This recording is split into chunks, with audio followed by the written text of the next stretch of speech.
Hello प्यारे बच्चों, स्वागत है आप सभी का हमारे यूट्यूब चैनल टीचर्स अड्डा एमपी पर।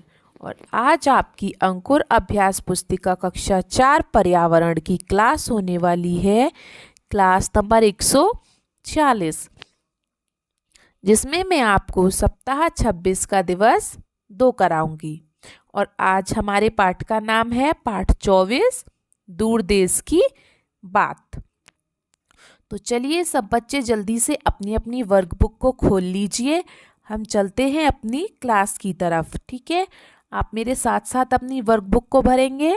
मैं बहुत धीरे धीरे आराम आराम से करवाती हूँ, ठीक है, तो साथ की साथ भरेंगे। ऐसा नहीं है कि पहले वीडियो देख लो फिर पीछे भरते रहो। अपनी अपनी वर्कबुक खोल के बैठो जल्दी से। ठीक है, उससे पहले जो बच्चे हमारे चैनल पर नए हैं या जिन्होंने अभी तक हमारे चैनल को सब्सक्राइब नहीं किया है, तो बेटा जल्दी से सब्सक्राइब कर लीजिए, जिससे कि हमारी आने वाली सारी वीडियोस आप तक पहुंच सकें। और यहाँ पर आपको वीडियोस देखने का, किताब भरने का कोई रुपए भी नहीं देने पड़ते, हम सब फ्री में कराते हैं। ठीक है, तो चलिए चलते हैं सप्ताह 26 के दिवस 2 पर। पाठ 24, दूर देश की बात। और आज हमारे सीखने के बिंदु क्या है बेटा?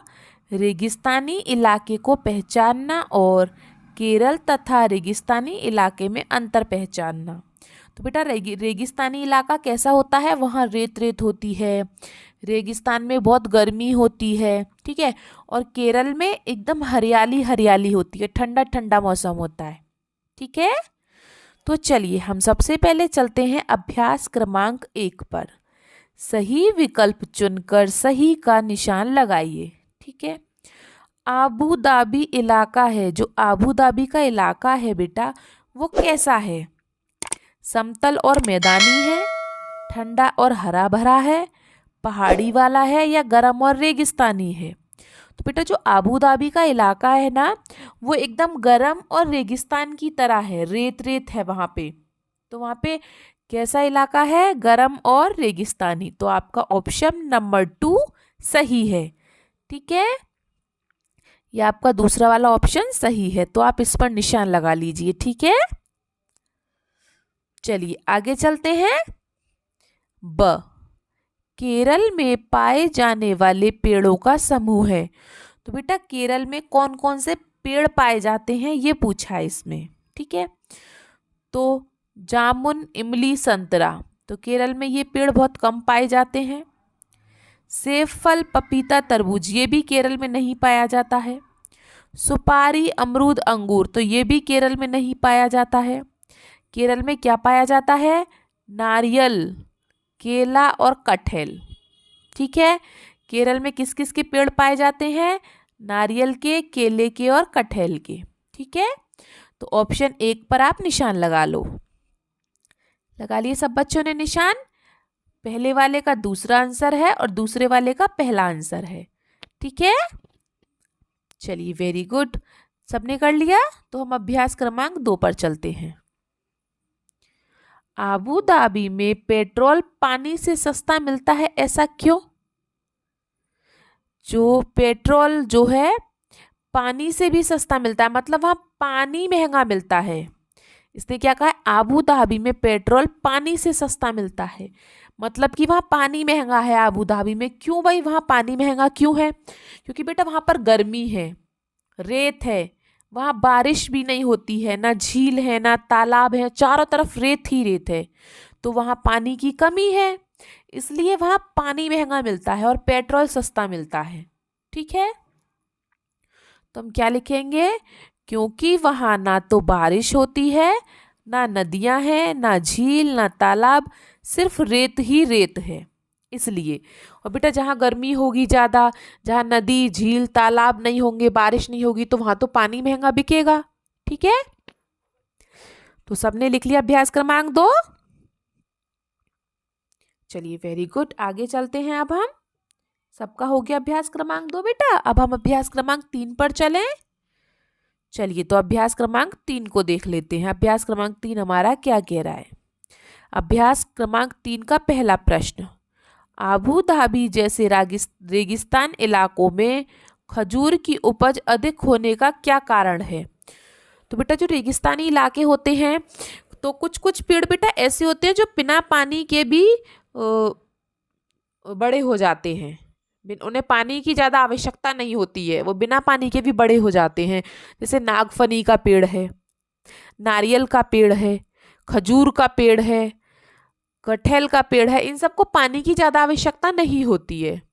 ठीक है, तो इसमें यही पूछा है अबू धाबी जैसे रेगिस्तानी इलाकों में खजूर की उपज अधिक होने का क्या कारण है। वो ये कह रहा मतलब पानी तो है नहीं वहाँ, फिर भी वहाँ खजूर के पेड़ ज़्यादा क्यों होते हैं वहाँ पे रेगिस्तानी इलाकों में। तो बेटा क्योंकि खजूर का जो पेड़ होता है, खजूर के पेड़ों को पानी की आवश्यकता कम होती है, उन्हें पानी की आवश्यकता नहीं होती है ज़्यादा, वो बिना पानी के ही बड़े हो जाते हैं। कुछ पेड़, बहुत से पेड़ ऐसे हैं जिन्हें ज़्यादा पानी की आवश्यकता नहीं होती है। ठीक है, तो अबू धाबी में खजूर के पेड़ ज़्यादा होते हैं। ठीक है, तो सब बच्चे लिख लीजिए प्रश्न 1 को, फिर हम प्रश्न 2 को आपको समझाएंगे। ठीक है, चलिए प्रश्न 2 देख लें बेटा। चलिए, पाठ के आधार पर अबू धाबी और केरल में क्या अंतर है। तो चलिए अंतर को देखते हैं हम, क्या अंतर है। इधर केरल है, इधर अबू धाबी है।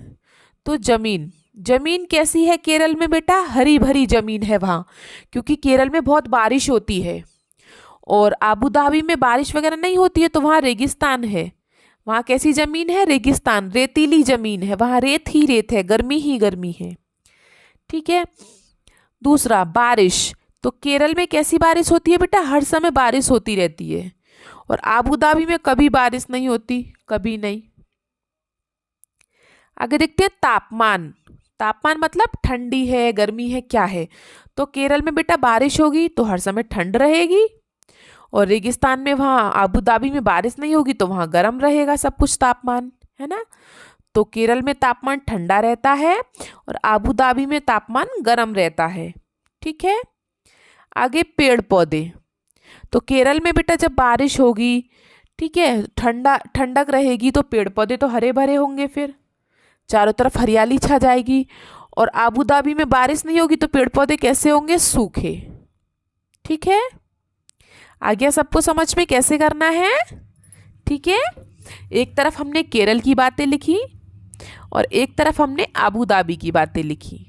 ठीक है, जैसे जमीन हरी भरी है केरल में, बारिश हर समय होती है, तापमान वहाँ का ठंडा रहता है, पेड़ पौधे हरे भरे रहते हैं। ऐसे ही अबू धाबी की ज़मीन रेगिस्तानी है, बारिश कभी नहीं होती है, तापमान गर्म रहता है और पेड़ पौधे सूखे रहते हैं वहाँ पे। ठीक है, तो सबने कर लिया। चलिए, तो वीडियो आपको कैसी लगी, आप हमारी वीडियो कहाँ से देख रहे हैं हमें कमेंट बॉक्स में ज़रूर बताएं। वीडियो को लाइक करें, अपने दोस्तों के साथ शेयर करें और सब्सक्राइब करना ना भूलें। मिलते हैं हम आपसे अगली क्लास में, तब तक के लिए आपका दिन शुभ हो। Have a nice day and thank you.